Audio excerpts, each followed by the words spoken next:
बच्चों आज हम मैटर इन आवर सराउंडिंग करने जाएंगे। ये हमारे 9th का चैप्टर है, 9th का पहला चैप्टर है। हमने some basic concept of 9th की क्लास के बच्चों ने पढ़ लिए होंगे अच्छे से। तो हम आगे बढ़ते हैं। तो आगे हमारा क्या आता है, chapter first, matter in our surroundings. अब एक बात अच्छे से देखनी है क्या कि भाई जो हमने पीछे किया है ना उसको अच्छे से यहाँ पर यूज़ करना है। तो बात समझो, पहला आता है मैटर होता क्या है। अगर आप बात करें तो जिस तरह की ये फ़ोन है, ये फ़ोन क्या है, ये भी एक मैटर से बना हुआ है। कैसे कि इसके ऊपर जो ये परत लगी है ना, ये भी मैटर है, ये बोर्ड मैटर है, ये भी मैटर है, ये भी मैटर है। मतलब कोई भी ऐसी चीज़ जो इस दुनिया में हमको दिख रही है वो मैटर है। एग्जाम्पल के तौर पे अगर आप देखें तो हमारे पास 5 सेंसरी ऑर्गन्स हैं। जितने भी 5 सेंसरी ऑर्गन, स्किन जिससे हम महसूस कर सकें वो हमारे सेंसरी ऑर्गन्स होते हैं। तो हमारे पास 5 सेंसरी ऑर्गन्स हैं, आइज, कान और क्या है, स्किन, टेस्ट करने के लिए, स्नोज करने के लिए, स्मेल डिटेक्ट करने के लिए। ये सब हमारे 5 सेंसरी ऑर्गन्स हैं। ये पांचों सेंसरी ऑर्गन्स हमारे जिस चीज़ को पहचान पाएंगे वो मैटर होगा। मतलब चलती हुई हवा अगर हमारे गालों को छू रही है तो इसका मतलब वो भी क्या है, एक मैटर है। तो देखिए मैटर होता क्या है। मैटर कुछ भी हो सकता है, कुछ भी हो सकता है, लेकिन वो 2 काम करेगा हमारी थ्योरी के हिसाब से। क्या कि फर्स्ट, अगर कोई मैटर है, मान के चलो मैं इसको मैटर मान रहा हूँ 1 मिनट के लिए, तो मैटर के अंदर कोई ना कोई वजन होना चाहिए। जिस तरह इसके अंदर वजन है इनकी, ये इनकी डब्बी है, इसके अंदर वजन भी है। दूसरा, अगर मैं इसको ऐसे रखता हूँ तो इसने इतना इतना प्लेस घेरा हुआ है, तो इतना जितना प्लेस इसने ऑक्यूपाई किया है ना, तो यही मैटर की डेफिनेशन है कि मैटर क्या होता है, anything which occupy space and having some masses. जिनके पास कोई ना कोई वजन हो, मासेस हो, और दूसरा वो कोई ना कोई स्पेस को घेरते हैं, उसको हम मैटर कहते हैं। जिस तरह चेयर मैटर है, पेन मैटर है, टेबल मैटर है, हर चीज़, मोबाइल वगैरह जो भी हमको दिख रही है ऑल आर मैटर। दूसरा आता है physical nature of matter. Matter की क्या क्या फिजिकल नेचर होती है। फिजिकल नेचर माने देख कर पता करना। एग्जाम्पल में लेते हैं तो देखो जितने मैटर होते हैं हमारे, अगर बात करें उनकी फिजिकल नेचर पर, तो मैटर हमारे जितने भी हैं ये इतने छोटे से पार्टिकल, मतलब बहुत ही छोटे पार्टिकल से मिलकर बने हैं, जिनका नाम क्या है, एटम है। मतलब अगर कोई पूछे कि भाई किसी मैटर की स्मॉलेस्ट यूनिट क्या होती है, तो क्या बोलोगे, एटम। क्या होती है, एटम। तो all matter are made up of smallest particle called atoms. की हर एक मैटर एटम से मिलकर बना है। दूसरी बात, these atoms are held together by a bond called force of attraction। कि ये सारे के सारे, अब जिस तरह मैटर है, मैंने तो ये इंक की पोट यहाँ रख दी, अब मैंने आंख बंद की, ये धीरे धीरे बह जाएगी। ऐसा हुआ है कभी आज तक? या फिर तुमने हाथ में फ़ोन लिया और फ़ोन थोड़ी देर चलाया, वो अपने आप बह के चला गया? ऐसा नहीं होता। क्योंकि ऐसा है कि वो जो मैटर है ना वो आपस में इतने स्ट्रॉन्ग बॉन्ड से अटैच है कि वो एक दूसरे को छोड़कर भागते नहीं है, उसी जगह पे रहेंगे। तो ये इंक के डब्बे अगर मैं ऐसे यहाँ रख दूँ, 5 साल बाद आँख खोल के देखूँगा तो यही मिलेगी। क्यों? क्योंकि मैटर अपनी पोजीशन डिस्प्लेस नहीं करेंगे, और अगर एटम नहीं करेगा तो मैटर यहीं पर रहेगा। तो इसके अंदर जो जो एटम से मिलकर, जो जो छोटे छोटे पार्टिकल से मिलकर ये बना है, वो सारे के सारे स्ट्रॉन्ग बॉन्ड के थ्रू एक ही जगह पे रहेंगे। आया बच्चों समझ में? चले आप आगे टॉपिक नंबर 3। तो इतना टॉपिक उतार लो जल्दी से, हम टॉपिक नंबर 3 पहुँचते हैं।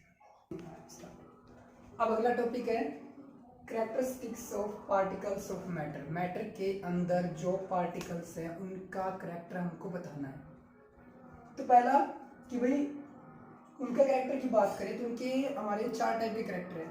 पहला कैरेक्टर का नाम है particle of matter having space between them, have space between them. कि उनके बीच में जो पार्टिकल हैं, इनके पार्टिकल्स हैं, इन पार्टिकल के अंदर अगर हमें ऐसे दिखाई देते, पर लेकिन अगर हम माइक्रोस्कोप से देखेंगे तो बहुत छोटा, इलेक्ट्रॉन माइक्रोस्कोप से देखेंगे तो हमको इसके अंदर पता चलेगा भाई स्पेस भी है। ऐसे दिखाई देता है लेकिन होता है। तो बात करें तो पहला particle of matter have space between them, पहला कैरेक्टर। दूसरा, particle of matter having force of attraction between them, दूसरा। तीसरा हमारा आता है इसका कैरेक्टर कि particle of matter will continuously moving, ये तीसरा हो गया। और लास्ट वन फोर्थ क्या आता है हमारा, तो फोर्थ हम आगे डिस्कशन कर लेंगे, पहले हम 3 को पढ़ लें। तो 3 में से फर्स्ट करने जा रहे हैं वो हमारा कौन सा, particle of matter having space between them. तो पहला सॉलिड। अगर बात करें जो मैटर होते हैं हमारे, हमें मैटर मिलते हैं तो 3 स्टेट में मिलते हैं हमको। अगर बात करें तो पहली स्टेट का तो सॉलिड, हमारे चारों तरफ आप जो भी चीज़ देखें अगर वो हार्ड है तो सॉलिड है। दूसरा वही लिक्विड होगा। तीसरा गैस की फॉर्म में। तो एक बात समझनी है हमको, सॉलिड है, मैं कहूँ ये चीज़ है, ये सॉलिड है, बिल्कुल एकदम एकदम सॉलिड है। तो सॉलिड क्यों है? क्योंकि इसके जो पार्टिकल है ना उनके बीच में स्पेस नहीं है। एग्जाम्पल लेते हैं हम कि अगर मैं कहूँ मैंने हाथ, कोई भी हमारे मतलब कोई भी चीज़ है, जिस तरह 2 रस्सियाँ हैं, अगर हमने उनको ढीले बांध दिया तो हम देखेंगे उसके बीच में स्पेस मिलेगा तो वो खुल जाएगी। लेकिन उसको एकदम अच्छे से बांध दिया तो उसके बीच में स्पेस नहीं रहेगा, गांठों के बीच में जरा सी भी स्पेस नहीं मिलेगा, तो वो क्या टाइट बंधेगी तो वो खुलेगी नहीं। उसी तरह अगर हम इसको अच्छे से बांधते हैं तो ये क्या कहीं उठकर जा सकता है? नहीं जा सकता है। दूसरा, इसमें आखिर इसको बांधा कैसे अपन ने? स्ट्रॉन्ग फोर्स, इसके बीच में कोई ना कोई बॉन्ड होगा, कोई ना कोई जुड़ाव होगा, कोई ना कोई बॉन्ड होगा, और बॉन्ड का अर्थ होता है फोर्स ऑफ अट्रैक्शन, तो वो पहुंच जाता है। तो इसने कहा there is a negligible space, और अगर ये सॉलिड है, फोर्स तगड़ी है, तो इसके बीच में कोई स्पेस नहीं है, इसीलिए ये सॉलिड है। तो there is a negligible space, negligible का अर्थ होता है बिल्कुल ना के बराबर। Negligible space between the particles due to presence of strong bond between the particle के बीच में स्ट्रॉन्ग बॉन्ड है। दूसरा liquid, there is a small space, liquid के बीच में स्मॉल स्पेस होता है, इसीलिए लिक्विड को हम कहीं भी छोड़ते हैं तो वो बहना शुरू कर देता है, क्योंकि पार्टिकल क्या है, चलना शुरू कर देते हैं, वो टाइटली बंधे नहीं है पार्टिकल। अगर टाइटली बंधे होते तो वो एक ही जगह में रहता है। एग्जाम्पल, हम बर्फ लेते हैं, वो भी तो पानी है, पर बर्फ के अंदर क्या है कि हम पार्टिकल को जमा देते हैं तो उसकी बॉन्ड बढ़ जाती है, तो जमा देते हैं आप तो वो उठ के जा नहीं पाते, तो वो वहीं रह जाते हैं। लेकिन अगर बात करें पानी की, तो पानी के अंदर बॉन्ड क्या होता है, वीक होता है, और वीक बॉन्ड होगा, कमजोर बॉन्ड होगा, तो वो इसलिए पानी जमीन के सरफेस से जहाँ टच करेगा वो चलना शुरू कर देगा, बहना शुरू हो जाएगा। तो इसी की वजह से वाटर फ्लोट करता है, ठीक है ना। पार्टिकल क्या है, उसके बीच में स्पेस स्मॉल स्पेस है। तीसरा आता है gas, there is a large space between the particle के बीच में लार्ज स्पेस होगा, मतलब बहुत ज़्यादा स्पेस। अब बहुत ज़्यादा स्पेस है, इसीलिए आप सिलेंडर देखो, थोड़ी सी सिलेंडर हम ऐसे करेंगे ना, स्पीड से गैस बाहर निकलती है, क्यों? वो एक जगह में रुक क्यों जाती? वैसे ही अगर मैं तो पुलिस को छोड़ दूंगा, ये तो भाग जाए ना उड़ के, नहीं भागता। क्यों नहीं भागता? क्योंकि पार्टिकल क्या है, बहुत ज़्यादा टाइटली पैक्ड है, टाइटली बॉन्डेड है, अच्छे से जुड़े हुए हैं, ठीक है ना। तो ऐसी बात है, लेकिन इसके अंदर टाइटली पैक्ड नहीं होते, मतलब टाइटली जुड़े नहीं होते, और वीक बॉन्ड नहीं होता, सॉरी वीक बॉन्ड होता है, इतना ज़्यादा वीक होता है कि पार्टिकल को पकड़ के नहीं रख पाता और वो भाग जाता है। इसीलिए गैस जो होती है वो क्या करती है, वो उसके जो पार्टिकल होते हैं उनके बीच में बॉन्ड नेग्लिजिबल होता है, ना के बराबर फोर्स ऑफ अट्रैक्शन होती है, इसीलिए वो पार्टिकल निकलेगा और क्षुण अंतर हो जाएगा। तीनों आए समझ में? फटाफट उतार लो, आगे चले। अब हमारा आता है part 2, particle of matter are continuously moving. First point solid के लिए, अगर सॉलिड की बात करते हैं तो सॉलिड के जो पार्टिकल होते हैं, हमें पता है कि वो टाइटली पैक्ड है, स्ट्रॉन्ग बॉन्ड से अटैच है, तो वो कहीं मूव नहीं करेंगे। तो ये इसके पार्टिकल अगर कहीं मूव ही नहीं कर रहे तो सॉलिड मोशन, उसके पार्टिकल जो मोशन वो शो नहीं करेंगे।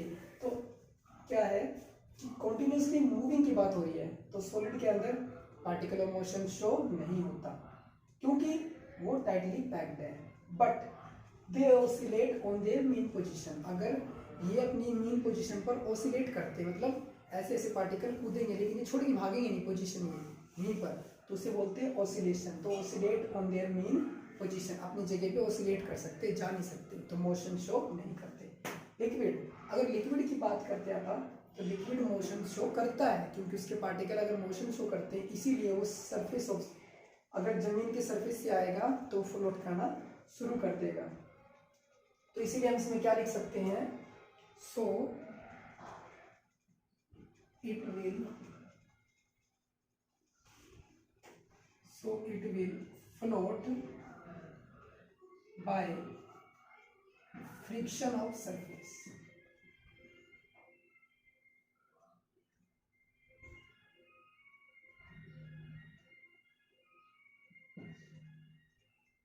Friction of surface.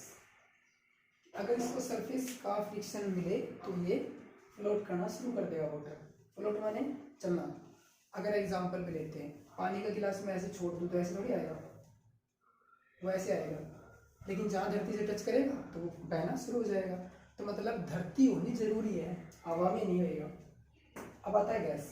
गैस के पार्टिकल आपको पता स्पीड से भागते जुमा बहुत तेजी से, तो सोचने की बात है, क्योंकि इसके बीच में जो पार्टिकल के बीच में जो गैप है बहुत ही ज़्यादा होता है, ठीक है ना।